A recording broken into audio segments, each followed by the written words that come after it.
Why does Jesus talk so much about forgiving others?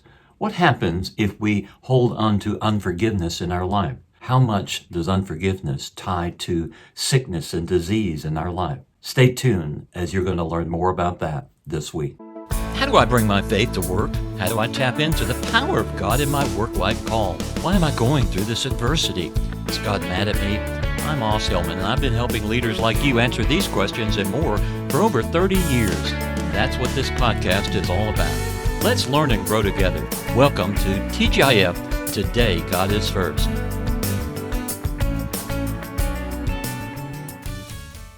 Hey guys, welcome to this week's podcast.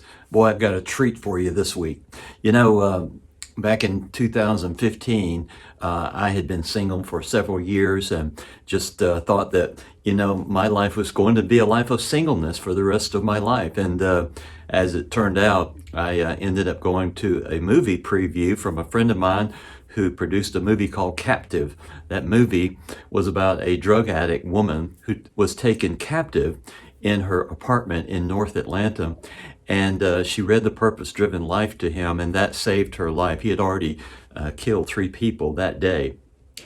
And but I was introduced to someone at that movie preview, and her name was Pamela. And Pamela and I got to know each other from that time.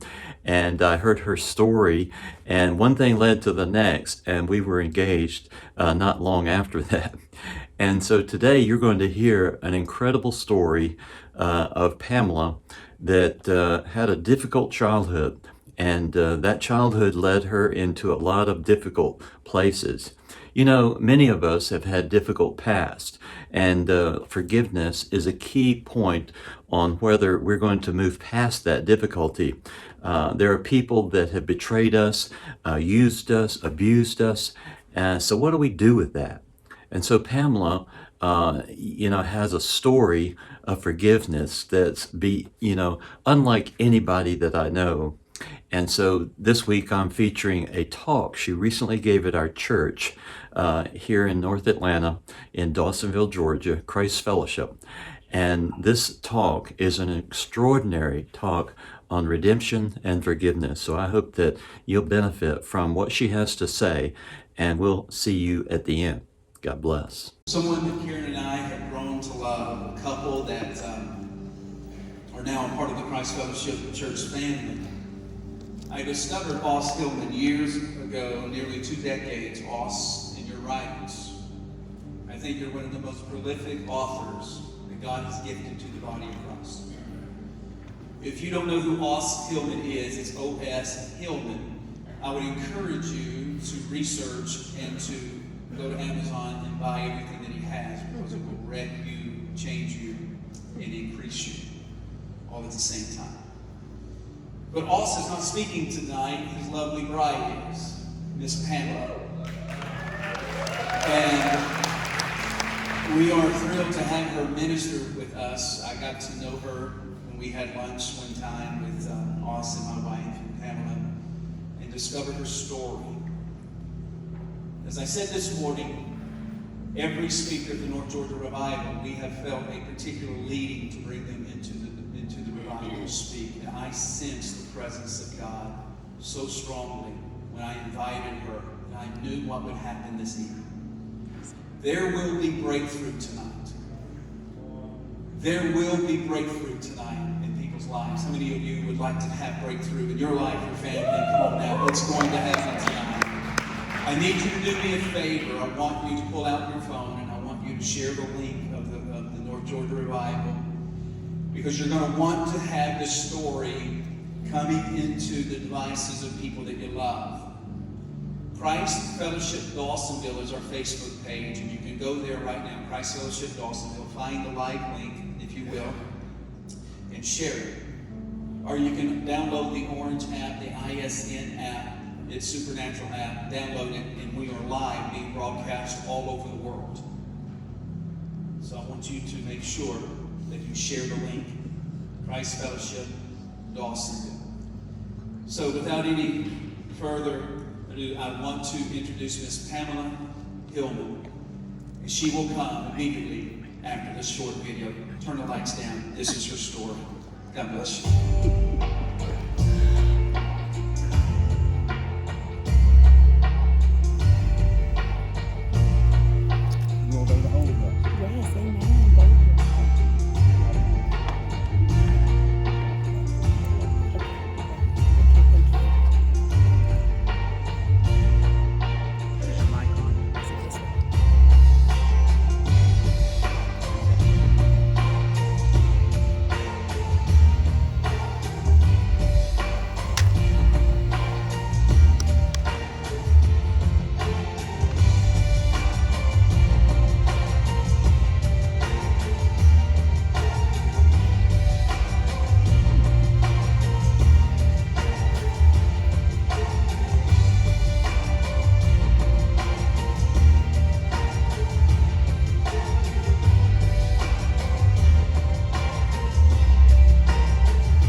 Are you really ready?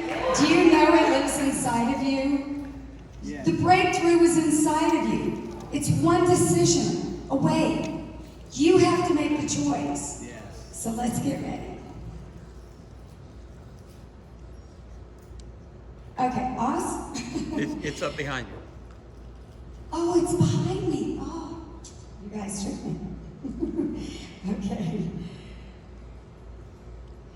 I'm used to a clicker, okay? This isn't a clicker, so bear with me. So, I have to tell you about my grandmother. I had a praying grandmother.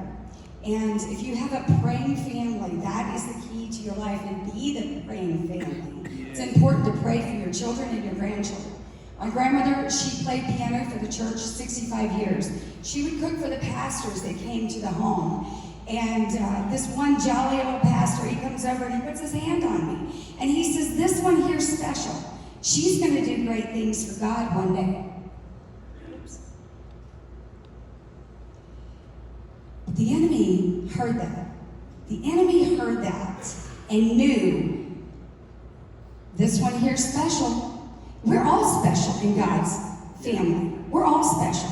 When the seed is planted, that was an impartation. I didn't know it at the time, but the enemy came in to steal that seed.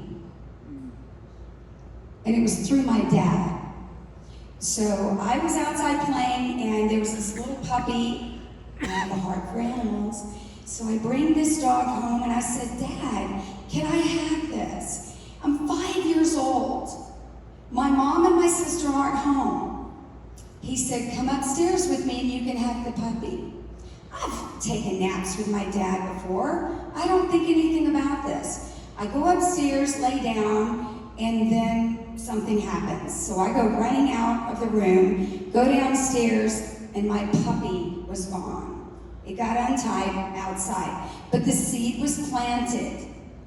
I could get what I want by going upstairs. The enemy came in right after the impartation. Now watch this. Listen to this story and follow. Because you're going to see the enemy's tactics in this. And that's the whole point of the message, is to know the enemy's tactics. We have to know him, right? It's just like in a battle. You have to know the enemy's tactics.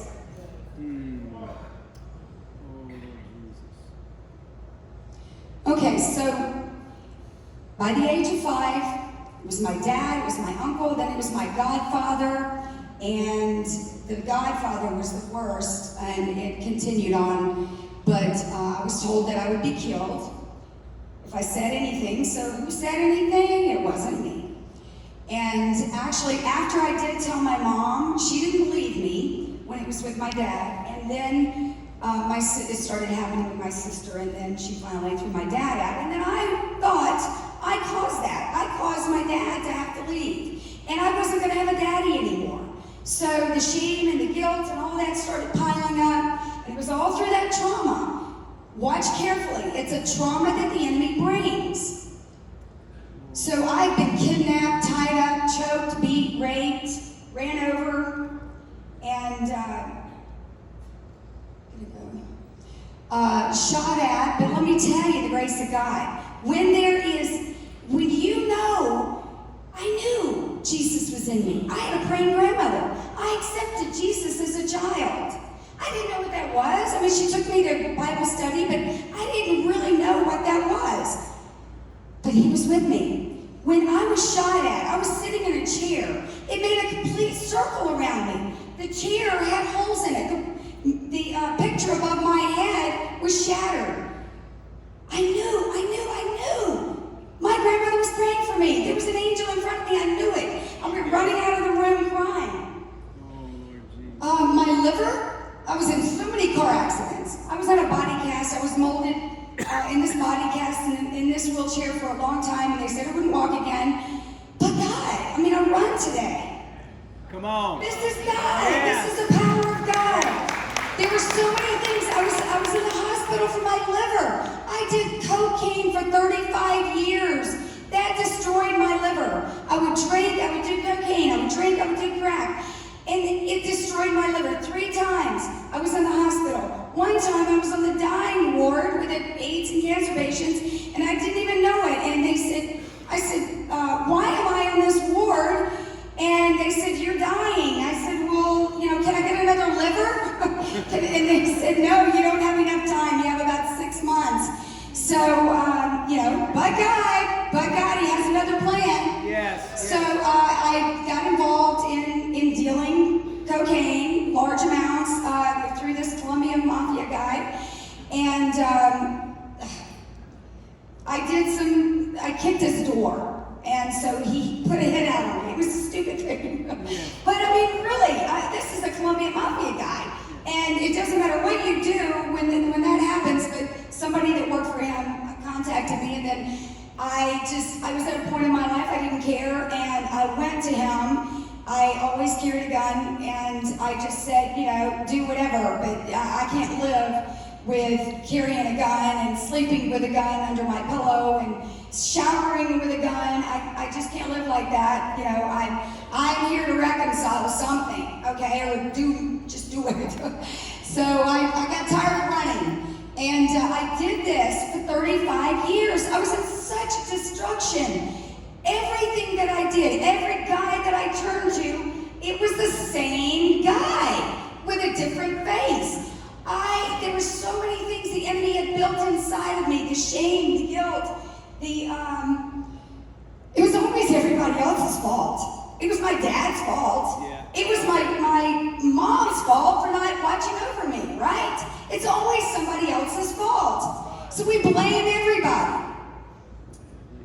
But watch out what words you're listening to. The agreements you're making, they're going into your soul and you're speaking them out throughout your life. You've got to be careful about your words. They have power. They really have so much power. And that's the enemy's tactic. He wants us to build that shame. It's layer upon layer. The guilt, all the condemnation, and you can't get out of it. You're in this confrontation within, and I'm going to tell you about the confrontation here shortly. And so I had this big house. I had the Hummer and all the vehicles in the drive, and I was with drugs comes prostitution. And you build your world, but you're miserable. Everything. I had everything. I had the 1800 stamp collection, a Bitcoin collection, gun collection, vehicles, just a big house, and all this, and I was miserable. That did not make me happy. People would come over, I would be sitting on the bed or sitting on the sofa, and I would have my Bible open next to me or in my lap. I would have a drink next to me. I would have a crack pipe or a line of cocaine there, and I'd be watching TVN or Sid Rock, or I'd be watching the preachers, and they were like, "How can you be watching that?" And I'm like, "Well, if I'm not watching that, they said, how can you be watching that when you're doing that?" And I said, "If I'm not watching that when I'm doing that, I'm never going to be watching that because I'm always doing that. And I know that is the only thing that's going to get me free of this." So I said, I've got to hear the word. I've got to. The word was in me. And I knew Jesus, and I knew he was the only one that could get me free. I knew that. So I was like, if you don't want to hear it, go to another room. I'm not turning it off. So that was my point of surrender. I was praying. I said, "God, I don't care what you do. I don't care if you put me in an institution, put me in jail." I've been to jail over and again, over and again, over and again. But I didn't know he was going to do it quite this way this time. So my point of surrender was to go to prison. But this is the thing. Oh my gosh, it was so beautiful though, because when you really surrender and you're asking, you're saying, "God, get me out of this," but then you get pulled over, they don't find anything, but you go to the bathroom and the Lord spoke to me and he said, "I thought you wanted this to be over." And I said, "I do." And he said, "Well, tell them about the drugs you put in the backseat of the police car." And I said, "No, I'll get another charge." And they were only taking me to jail for a violation of probation. So it was my choice. Did I want to be free at that moment? That was my decision. I had to, no matter what the consequences were, I had to say, I'm ready. I went out there and I told the officer, I put drugs in the back of your car. He blew up in this inflamed red face and said, you idiot, you're gonna get another charge. I said, I already knew that. And, but I didn't know this. They tried to give me 20 years. And I'm like kicking and screaming and saying, no, guy, that wasn't our deal. You know? But thank God. Yeah. Because it wasn't for me. It wasn't just for me. It was for me, but it wasn't just for me. Because when I was there, like I said, my 20 years, God's so full of grace. Because I got 5 years. God graced me with 5 to 3, and I spent 18 months. And I might add that 18 is my number now, because my birthday is December 18th, and you can go ahead and wish me happy birthday. And I was in for 18 months, and I got out on November 18th. 18 means new life. Yeah, praise God, new life, yes. So let me tell you how he did it, okay? My point of surrender was in prison. And I was trying to get treatment and all this stuff, but I'd been to treatment before. I knew that was just to shorten my time. And then when I finally surrendered, I said, use me in here. Keep me in here as long as you need me, Lord. Because he was speaking to me. He told me, he said, this is your college campus. I have brought you here to train and equip you for what I have prepared for you. I said, use me, Lord. Yes. I am yours. And that's what I said. Hey, this is my first mission field. Man, I was giving out these prayer sheets. I started this class called Daughters of Zion, Women of God Using Your Time Wisely.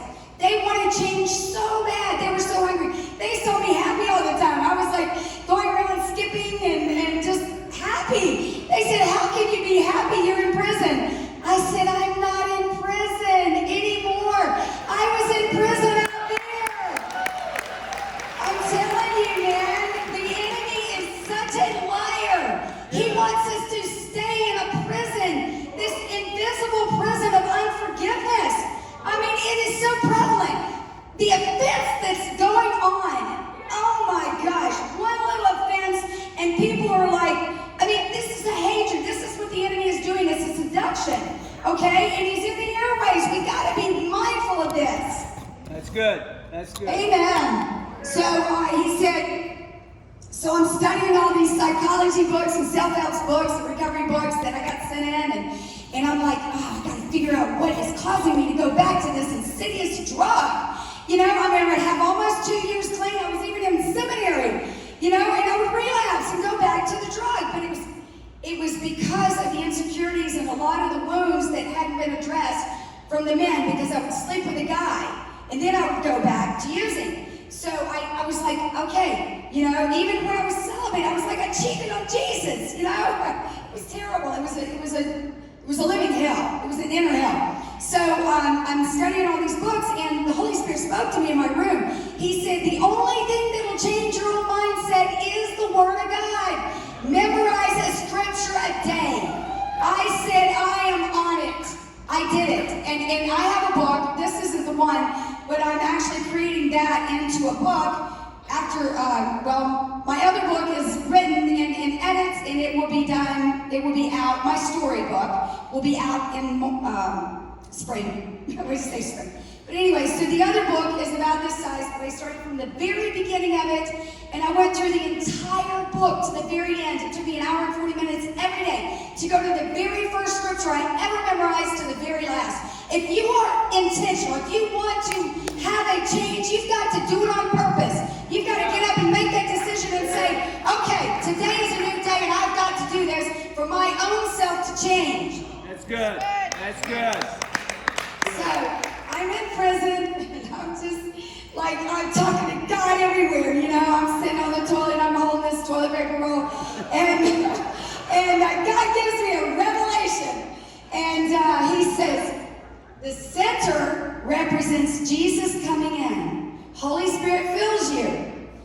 The outside of the white of the toilet paper is our soul. What are we going to do with all of this garbage that Satan and the world and self has put in? The shame, the guilt, the condemnation, the jealousy, all the anger. What are we going to do with it? It's the sanctification process of tearing off the sheets purposefully. You've got to do it every day. Yes. It is an act of your own will to do it. Good. Teaching.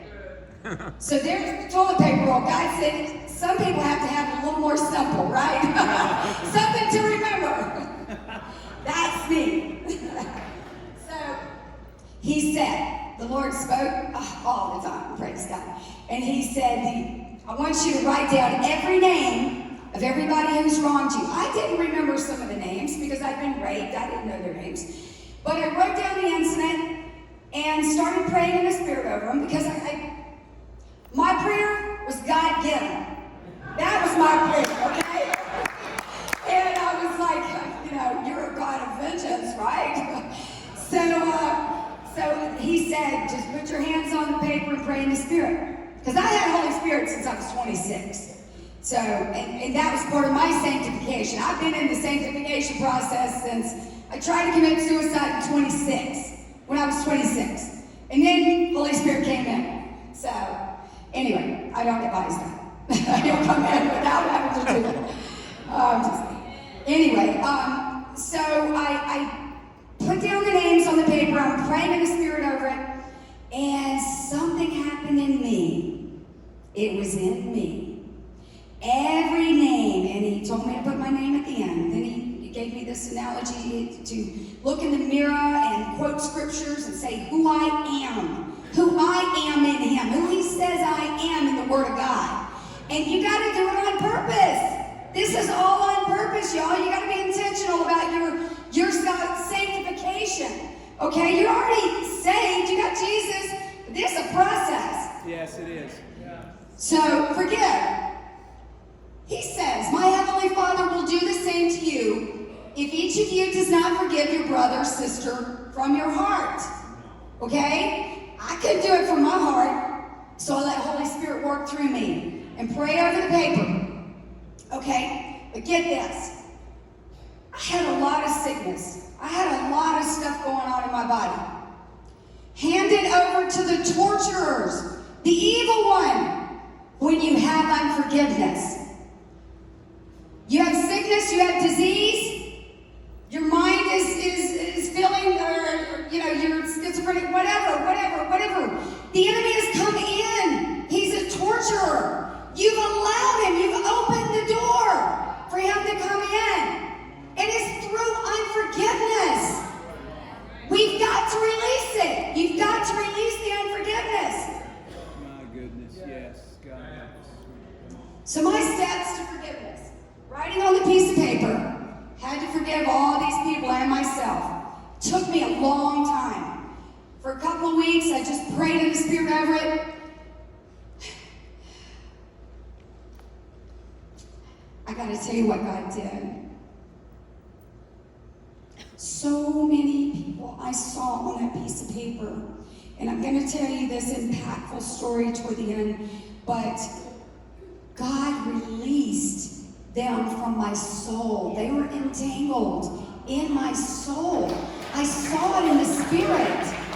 It was an entanglement.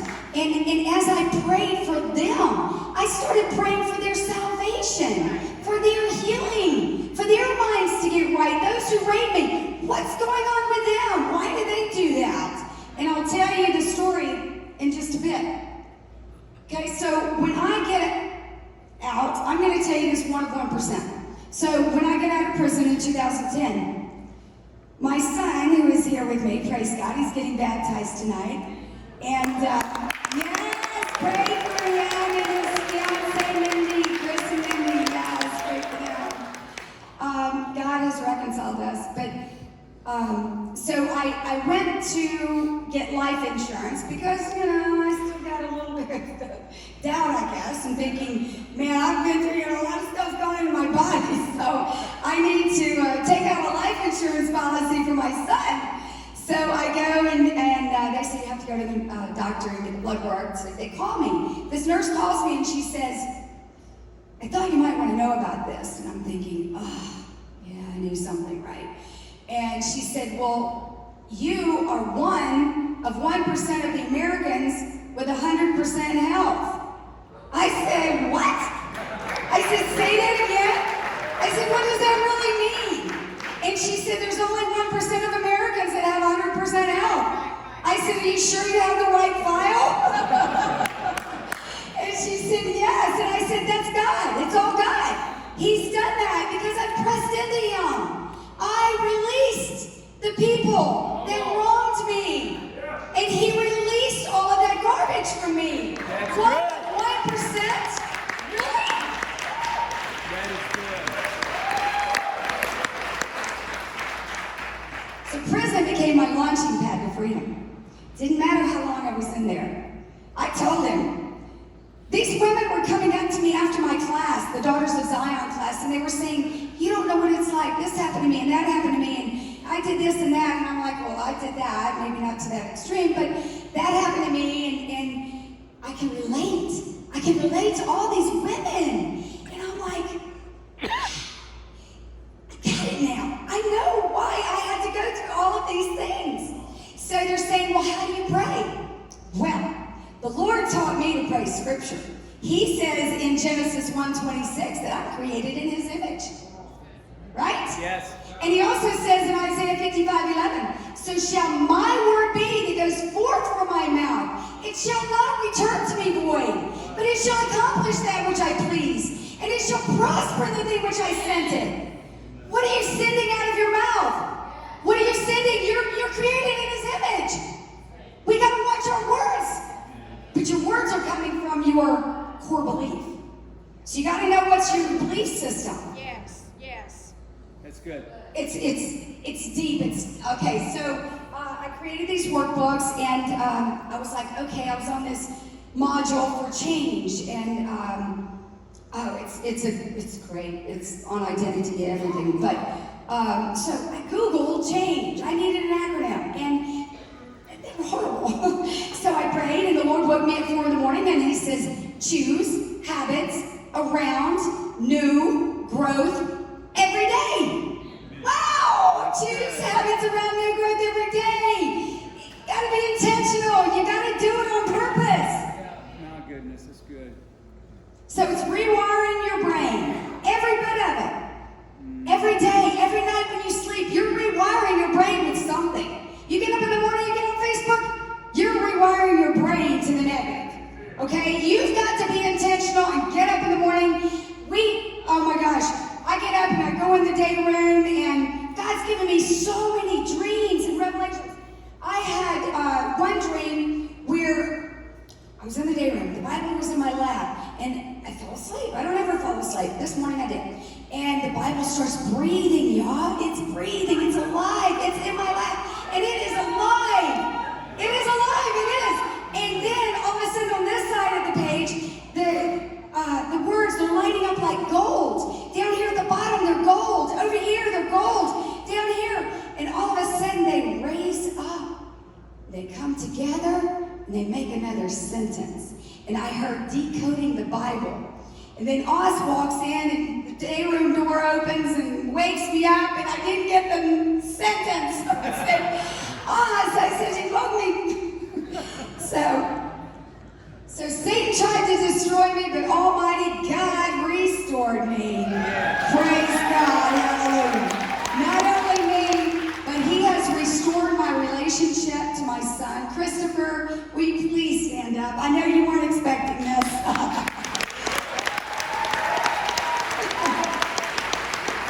I tell you, part of my guilt, part of the condemnation that was so deep in my soul were things that happened with him that I allowed to happen because I wasn't the mother that he deserved. And that just, it still has a place. It's not a wound anymore, but it's a love place that he's such a good boy now. And he's not a boy, he's a young man, he's 37, but anyway, he'll always be my boy. So, okay,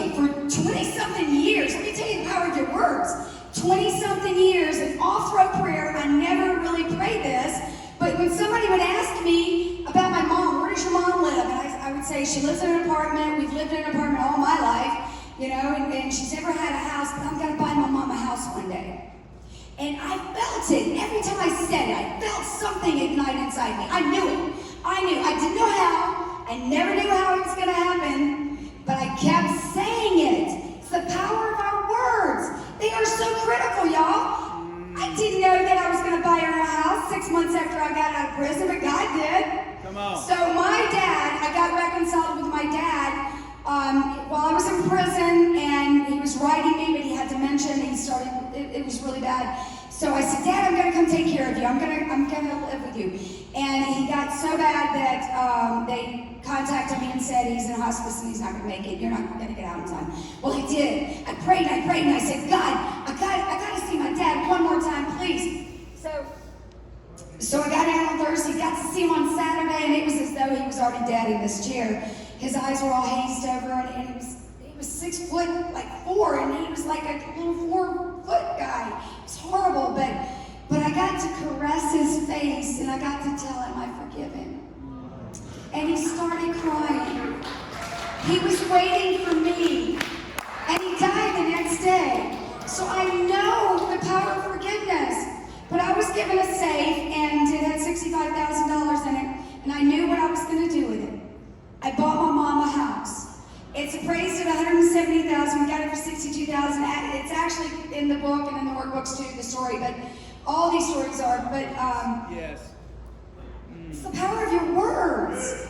You know, you've got to speak the word. This is my journal that I created that has nothing but the word. These are his promises, covenant promises. Dig them out of the word. If you don't have time to, I'll loan you my book. Speak them out every day. They have power. And I was praying for my Boaz. And God took me to a mountain for a year, and then I got this epiphany. I mean, I knew Jesus, you know, he's my Lord and Savior, but I didn't know he was my husband until I got on the mountain. And then he's my husband, and I quit praying for my husband to come because I have a husband. 2 weeks later, God brings me my husband. It's like, it's the pressing in. It really is. God's amazing. So, the puppy that got loose off the fence when I brought him home, God multiplied. I didn't intend on having 5 dogs. I didn't. I found a Maltese and poof, there it goes. You know? But God did. Praise God. So, these are some of the women. This is our Daughters of Zion, women of God using their time wisely. This is what we do. We have, this is the prayer sheet. This prayer sheet is anointed, y'all. Okay? Go to the website, download this prayer sheet, because I went to my room and I said, Lord, you've heard the request. They need a prayer sheet. And so 40 minutes. There's something about praying in the Spirit, 40 minutes. Yeah. I'm telling you, 40 minutes, because I was actually, God did so many miracles. I was leaning over somebody's bed in the prison, and never, ever have I been on her bed. You don't do that. You know, but God led me to pray over her bed. She was in a horrific accident. Everybody, I mean, some people were killed in it. She was in an outside detail, okay, in a whole van full of women. And some of the women did die, some of their arms and legs are off, but she saw angels, this bright light in the van, and she was in a bubble and saw angels, and nothing happened to her. Not one scratch on her. And I was praying over her bed at the exact same time the accident was happening. And it was 40 minutes. Okay, there were so many miracles that happened. There were women that they had demons. Okay, and the Lord told me. I mean, she was singing, and she had this choir inside of her. And I was like, wow, that's beautiful. And it was like, wow, it sounds like a lot of them in there. You know, and the Holy Spirit said, those are demons. And I was like, well, she's praising. And he's like, they're demons. So I went down and I told the pastor at the service, and they said, well, we'll pray over her, anoint her after. And she was, convulsing, and they made us all get out. But let me tell you, we never, K building and A building never get to come together. We got to see each other the next day in the cafeteria, and the Lord orchestrated that because she said the demons choked her every time she got on her knees to pray. She couldn't pray even 5 minutes. She stayed up all night that night praying. God did that. Yes. He delivered her. He heard her prayers. So many stories, so many countless women that the Lord led me to that had pentagrams on their stomachs. I mean, the Lord just led them to me too. And He always had me in this upper room, and I was like, I like that upper room, thanks. So, well, the Lord birthed their ministry. It's Chabar Ministries is our umbrella, but Life Changers Legacy is what He gave me when we went to the mountain together, me and the Lord. So, and He says, those from among you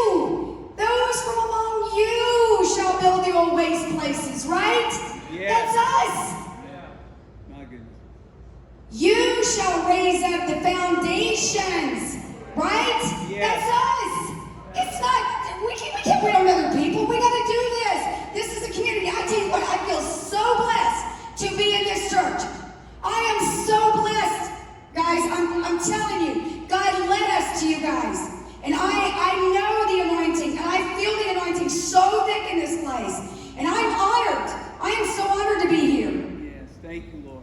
So we're the repairers of the breach, okay? It's not just people in prison that are the breach, it's your neighbor. It's the person you're sitting next to. We all have a condition. We all have something, okay? And we need to be praying for one another and loving each other through it, not judging. This judgment thing's gotta go. So the Lord's taken me through a lot of courses.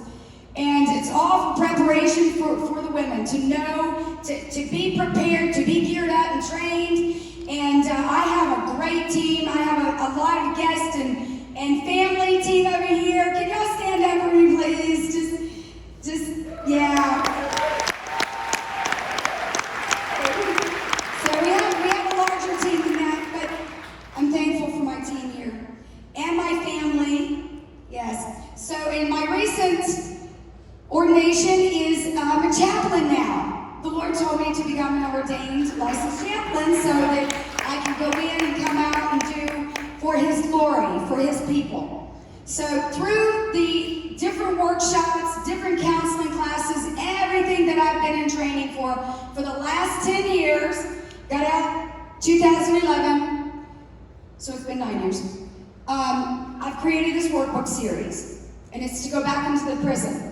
So each woman, we're now in the men's prisons too. So if you want to be a mentor, we do accept men mentors as well. But this is the thing. I wanted to go into the prison. We had Governor Deal and Lieutenant Governor Cagle. They loved the program. They were like, yeah, we're going to give you your own dorm. But then we had security issues and different people. It was just not what God purposed.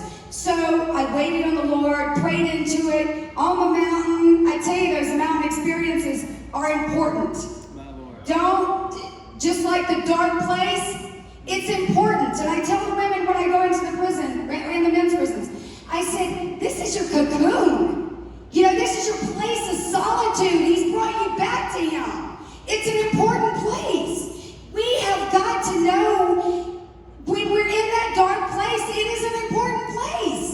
Because He is in the secret place, right? Yes. So these workbooks came out of my story, my certifications, and I do have a lot of other people's material in here. I've got a couple of Austin's pieces, and we provide everything that is necessary for the psychotherapy. It's all therapeutic interventions, meaning the psychotherapy, the trauma model, trauma recovery, empowerment model, the cognitive behavior, everything. But it's infused with the Word of God.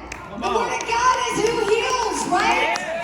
Without the Word of God, there are all kinds of programs, like you said. They're good, but if they don't have Jesus, they're only a little stepping stone to get there. This is deliverance. This is breakthrough.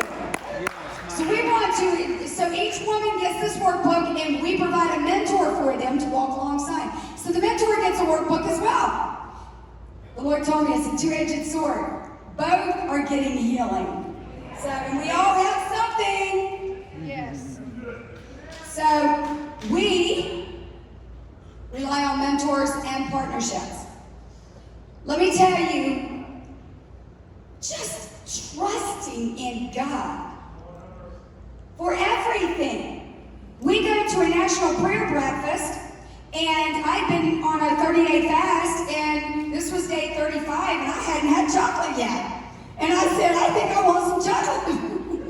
And we were on the elevator getting ready to go upstairs, and I told us I want some chocolate. And he's like, you sure you want to get back on chocolate? It's like, I want my chocolate. Anyway, so we walk around the corner, we walk up the stairs, and let me go to this real quick. Did you take that video off? No, he has to Oh, play. yes, okay, great. So every time I saw Mike Lindell on the TV with my pillow, I said, I gotta contact him and let him know how great his pillow is. So little did I know, going upstairs to get my chocolate, there's Mike Lindell. And I said, there's Mike Lindell. He said, are you sure? What's Mike doing here? And I'm like, I know my pillow guy, it's Mike. So I go over to him and I start telling him about my story, and then Mike is like going through his phone, I gotta show you me on crack. I was like, you're not gonna see a picture of me on crack, I'm sorry. So anyway, he gives me the picture and I'm like, wow, it was horrible, but it's on the cover of his book now. But, so if you'll play that video of Mike Lindell, thank you. I first met Pamela Hillman at the National Prayer Breakfast. We shared our stories of drug addiction and finding freedom through Jesus Christ. I realized then it was a divine appointment by God. He had brought us together to help others who struggle with drug addiction.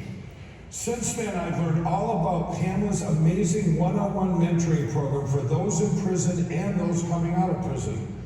This mentoring program is one of the best I've ever seen, and that's why I've chosen to partner with Pamela and Life Changes Legacy. I'm endorsing the I See Me Free program, and I encourage you to support this life-changing ministry as well. This is one of the best ministries ever. Ever? Did you hear ever? Yeah, that's what Mike said. Even on his pillows. It's the best pillow ever. I was like, I like that. That's good, Mike.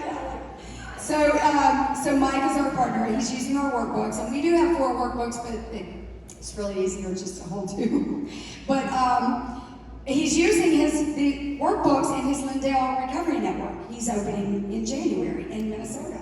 So yeah, they had stacks and stacks of books in their room that this licensed counselor, she had gone through, and she says, I love your book. She said, it's got every model in it, and it's got the Word of God, and she says, we're using yours. I was like, ah! So it's great. God's awesome. Don't ever deny chocolate, okay? So you visited me in prison. Now this is the unique thing. So many people were like, I don't want to go into a prison and hear that door. Neither do I. But the Lord made this program so easy that it's all done through email and video visit. You don't even have to mentor somebody inside the prison. You do it through your computer. And it's 30 minutes to an hour a week. It's so simple, isn't it? My mentor is yeah.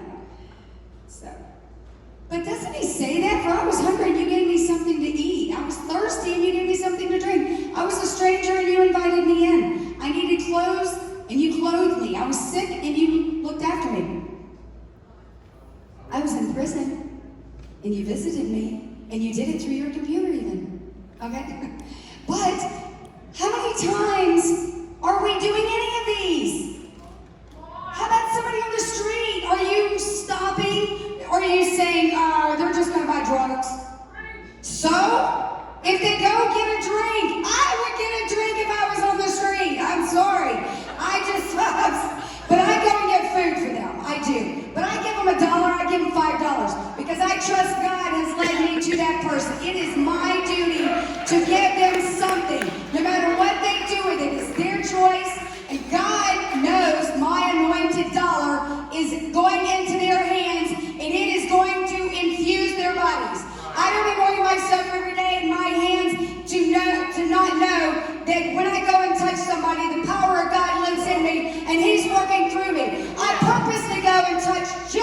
especially, every day if I see a child, and if I come up to you and I just say, hey, how are you today?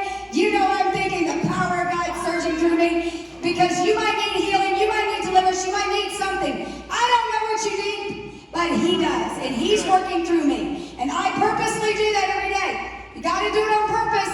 You gotta be on purpose, be intentional about everything that you do. So now I'm going to tell you about the very biggest forgiving moment. I told you about the list that I made of all the people, right? Mostly guys.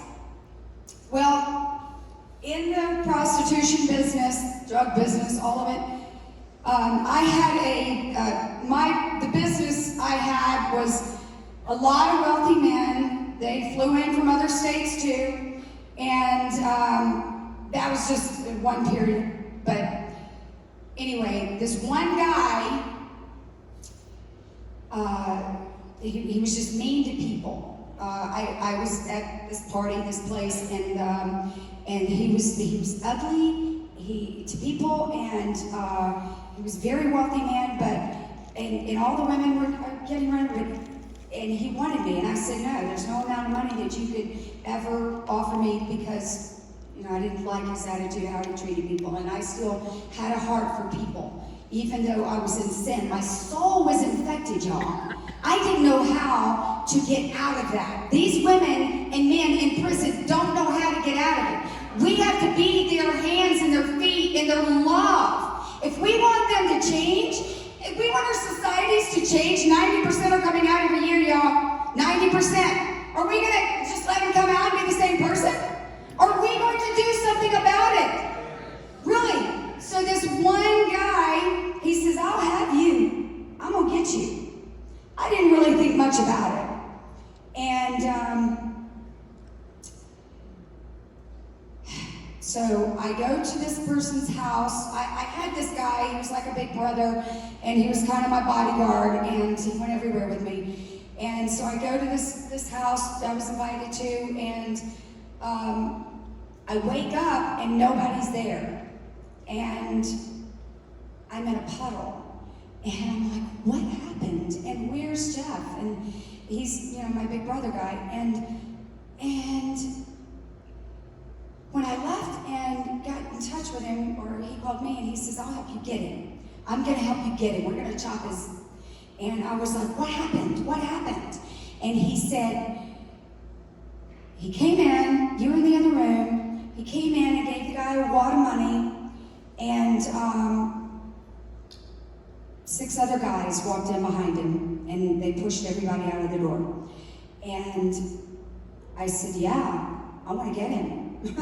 You know, and that was in my soul, that violation, that trauma, you know, I held that. And I had hatred because of that. I lived in that, and I didn't pray for that man, but the Holy Spirit prayed for him on that piece of paper. When I was in prison and I was praying over it, the Lord gave me a vision of this man as a child. The man was being raped repeatedly. We don't know what all of these people that are creating all of these offenses, we don't really know what's happened in their soul, in their life. We've got to back up and say, okay, Holy Spirit, what happened to them? You know, this is not just about us. We're His extension, right? So I saw that and I started weeping for him. I started praying for his soul. And I get out. It was about 3 months later. I'm at a store, and this man walks in front of me. And when he said, I've sought you out, you know, the whole memory, everything flashed before me, and I froze. But he started crying. And he said, I've come to Jesus. And I have to ask your forgiveness. It was my prayer, y'all. I know it. I know it was the prayer of putting my hands on that paper and not even saying his name, but knowing his face and praying for his salvation and his healing and his deliverance. Then he came to Jesus. Are you praying for your enemies? Are you? Or are you asking God to curse them? The curse is going to come back on you. Stop cursing people. Let's go. they do. What is this? That's what he did. He held his arms open. He said that for all of us and for them too. For everybody. For those who are doing the evil. God says in Proverbs he loves the evil and the just. Right? Aren't we supposed to be his love? Aren't we supposed to be his passion and his love to people? Yes. Aren't we supposed to pray for our enemies? Let's stop saying it, let's do it. Forgiveness is the fragrance that the violet leaves on the hill that crushed it. How many people have we crushed? Okay, think about it. How many words have pierced hearts of our families? And we're carrying that in our souls. Are you ready to release it? Is it time? Yes. It's time, y'all. You can't move forward in life. This is your night for the breakthrough. And it lives in you with one decision. It's up to you. Are you ready?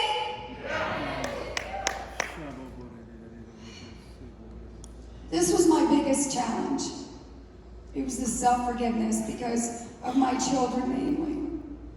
Because it hurts, to know I could have done so much better for my children.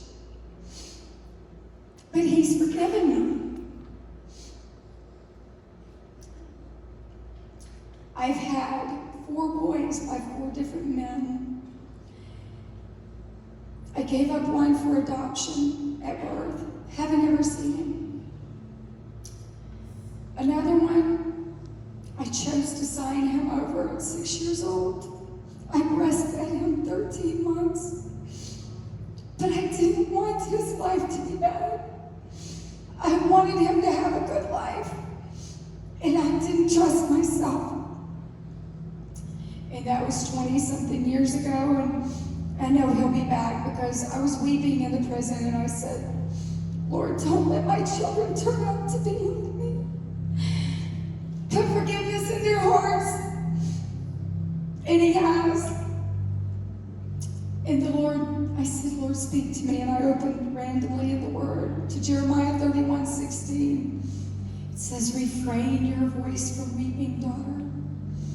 It says a lot of stuff. And then at the very end, it says, your children shall return to their own borders. I'm trusting my Father. I'm trusting his word. They will return to their own borders. Most importantly, I want them to know him. I want them to know Jesus wherever they are. That's the most important border. So, we can live in this invisible prison of unforgiveness and have sickness, have headaches, have different diseases, and anger. I had anger. I had rejection issues. I had so many issues. In the past 25 years, the Lord has just toilet paper sheets off, just continuously, but it's my choice. It's my decision, and it's your decision. It's up to you to release the forgiveness, the unforgiveness, and receive his forgiveness.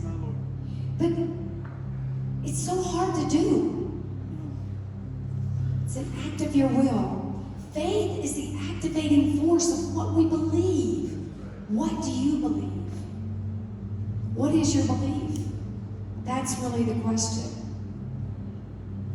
You keeping the unforgiveness towards somebody that offended you, you're staying in a prison.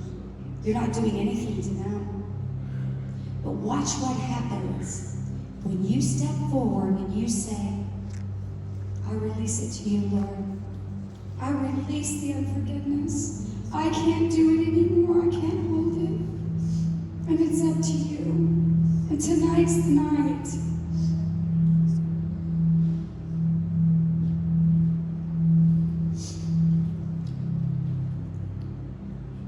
I've had so many miracles in my life. And I know it's because of decision. It's It's because of making it on purpose, doing things every day on purpose. God gave me the time that I was going to give up the baby for adoption, and Chris was 3 years old, and I wasn't getting child support for him, and I didn't want him to go through a bad life. I didn't want both of them to go through a bad life. And so I made that decision. But while I was in prayer, all of a sudden the walls opened up. I've been in prayer for hours, and over an hour. But the wall opened up. All of a sudden these sparks everywhere, little different color sparks everywhere. I rubbed my eyes because I thought I've just been crying too long, right? But something led me to look to the left. There was a huge angel. One wing was bigger than a door. There was a veil on the face, and I couldn't make out if it was male or female, but it didn't matter. It was a liquid of love and peace that I knew I was making the right decision. I knew that I needed to give him up. There have been so many times I've seen in the spirit realm. I've seen the evil. I wasn't on drugs. I've seen a man transform right before my eyes into an evil spirit. There are so many people that are carrying the unforgiveness, and it's a spirit. It is a spirit. Don't let it overtake you. Don't. It will destroy every aspect of your life. I invite you, anyone here that has any unforgiveness, stand up, bring it to the cross, bring it to the Lord. Don't hold on to it. It's going to destroy your life. We have to release. Today's the day, y'all. You want a breakthrough, you want your life different. An offense, the enemy comes in with a little offense. Somebody said something wrong to me. But it could be that you still have a wound and they scraped off a scab. And it's really you. It's time, y'all. We don't know. What if Jesus comes back tomorrow and he says, but you have that unforgiveness we've got to deal with. Let's deal with it tonight. Yes. Lay it at the cross. Forgive the person and bless them so you'll be blessed. This is the time. So I invite you up. We're going to pray.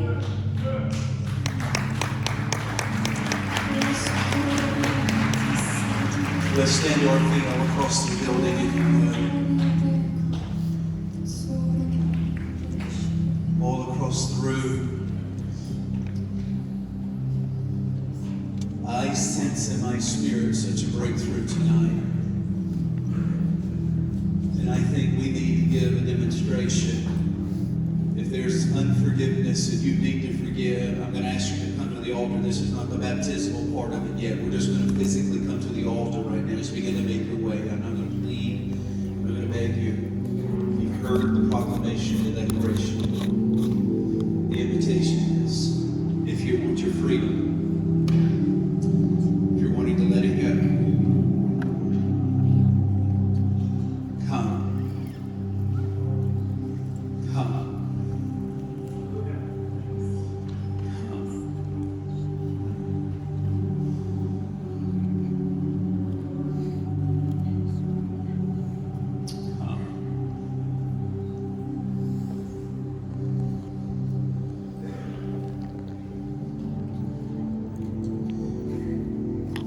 You're struggling. The pain is so deep, you're wondering, how can I forgive? If you'll yield it, he'll help you. If you're willing, he will help you. I can do all things through Christ who strengthens me. He'll strengthen you. Are there others? Come. Another 30 seconds.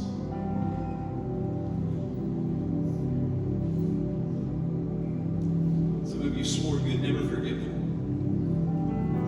But you've heard hope today. There's life.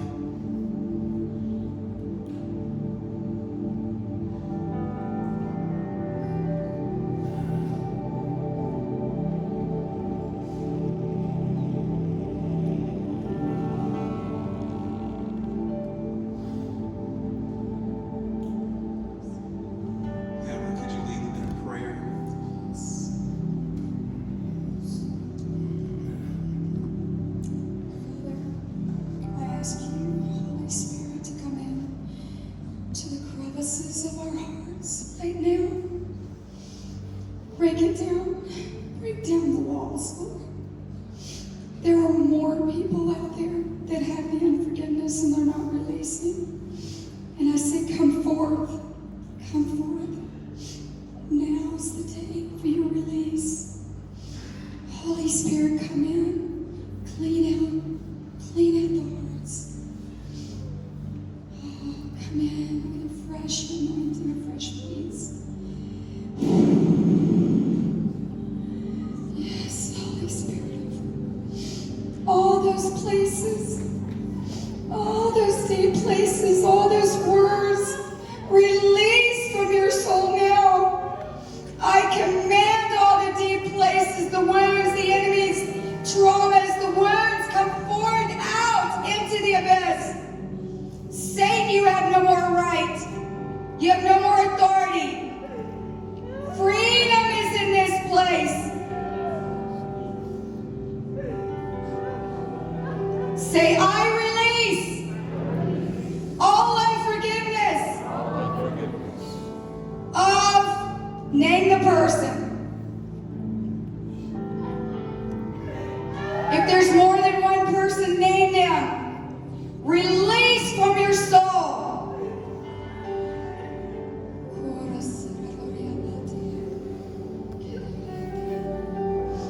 Come, Holy Spirit, fill those places right now with peace, with overflowing joy, of freedom. Yes, freedom now.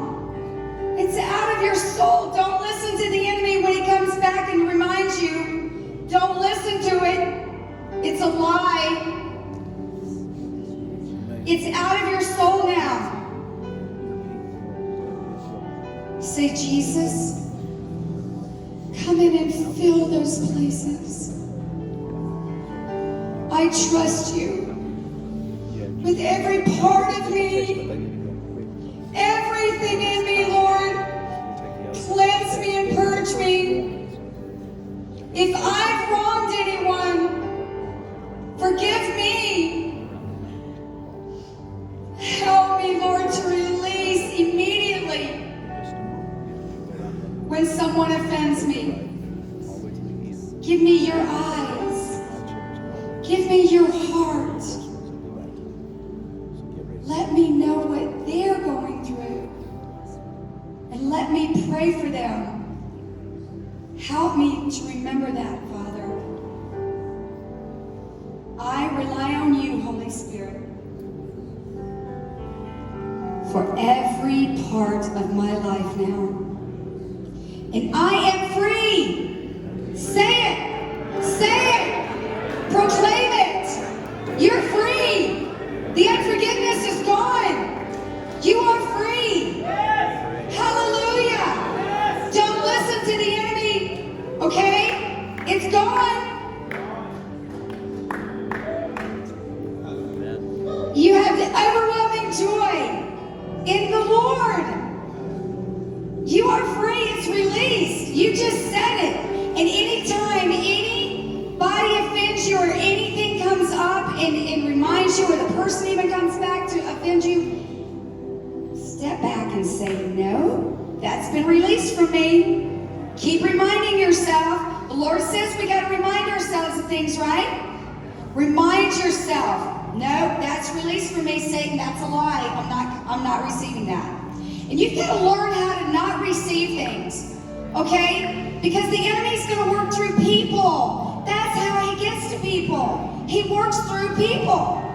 So say, I'm not receiving those words. When they told me I had hepatitis C in prison, I said, I don't receive those words. I don't receive those words. And the doctor said, well, I don't care if you receive them or not. You have it. Because I was in the hospital with this liver disease, but they never told me it was hepatitis. And so I said, no, the Word of God tells me I am healed. It tells me He died on the cross. And he's like, oh, you're one of these Jesus freaks. And I said, no, I had Jesus long before I came to prison, praise God. And so just before I had to take blood work before I got out, every time I went, I said, I don't receive those words. I don't receive it. So this day, I'm about to get out, and they take the blood work. The doctor opens up the file and he says, something's wrong. I said, no, nothing's wrong. I said, it's not there.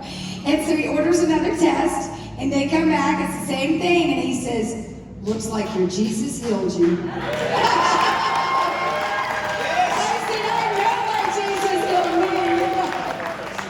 Well, that was an awesome testimony from Pamela, and God has just done such wonderful things in her life. And, we have been married about 4 years now, and I've just seen incredible activity of God in her life and how she's touching so many others because she made a choice to forgive, even though she was deeply hurt by so many in her life and journey and so much pain.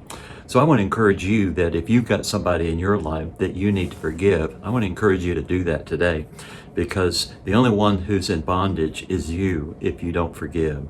And when Jesus forgave us, that gives us the grace to be able to forgive others. We realize that He paid the ultimate price for you and I. So I would encourage you to do that today, before the sun goes down, to forgive someone that needs that forgiveness, and you need that forgiveness as well.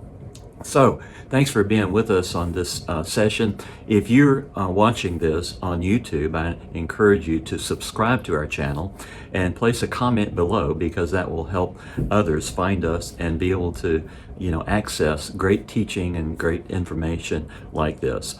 If you're listening to this on iTunes, then give us a rating. That helps us be found by others, and also allows us to touch more people. For the last 20 years, we've been helping men and women really understand what it means to live their faith in the work-life calm.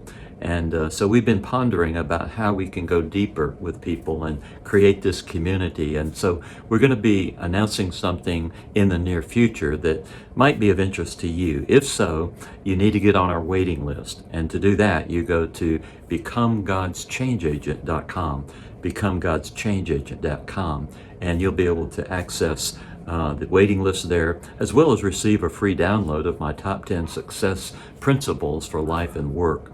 So thanks for joining us this day, and we'll see you next week. God bless.